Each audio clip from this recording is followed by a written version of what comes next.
everybody, this is Reina and today. Perfect. Today, I'd like to talk to you guys about adventure. What, Tony? What? Tony, do you like adventure? No. No? You know what adventure is? No? How do you know you don't like adventure? You like adventure. I like to read comments. A couple of days ago, I was watching a YouTube video talking about her experience in Japan and also sharing the cultural and custom differences between North America and Japan. Which is a great thing. It was really interesting and informative, and I enjoy the video. I do the same thing though, right? I share my experience living in Canada, but at the same time, I start to think, what's so fun about learning everything or knowing everything in advance? When I first came for the first time, just visiting Canada, I didn't know anything. I just had information from the book, like about international airport, which was totally different.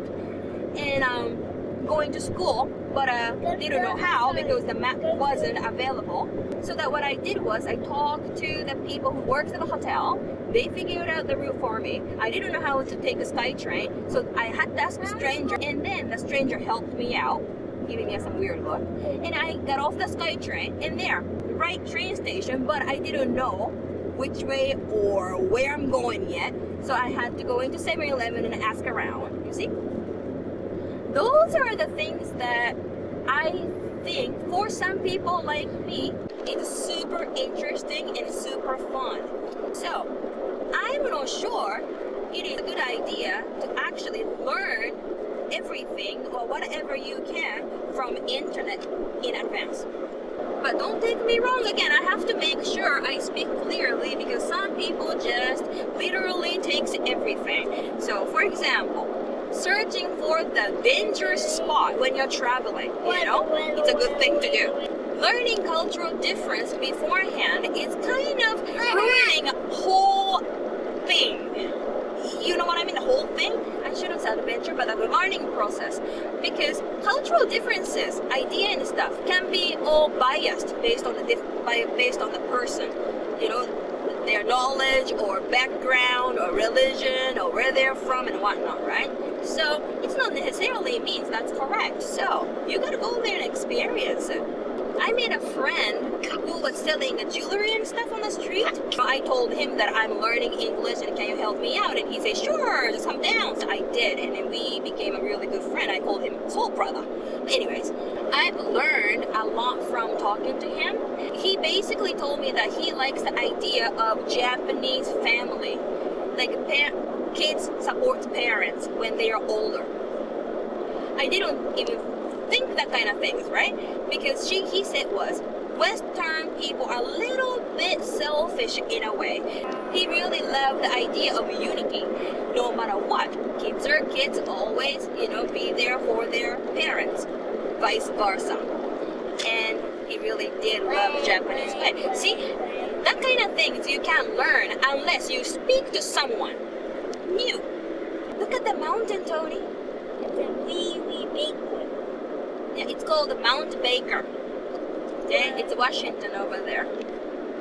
This is so interesting though, right? I am going towards the east, but I'm seeing the Mount Baker. Supposed to be north from us. What do you think about that? Learning something beforehand or learn at the spot? Which one is ideal for you? If you could share your opinion or idea on this adventure thing, I was a little bit off topic, that would be awesome.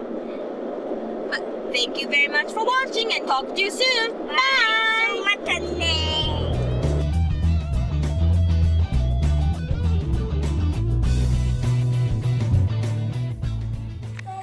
What did you say? This one quite right. That one is not quite right, Tony. It's quite right. Yeah, I like that idea. 本当？ Yeah. それで今日出かけるの？ No. So can you wear sunglasses? It's quite right. No, that's not quite right, I don't think. Huh? That's not quite right. 何？どうしたの？What's that not quite right? 何？ That's not quite right. Sunglasses ski? It's not quite right. No, not quite right. So what's the correct way? This one. That's quite right. Yes, that's perfect.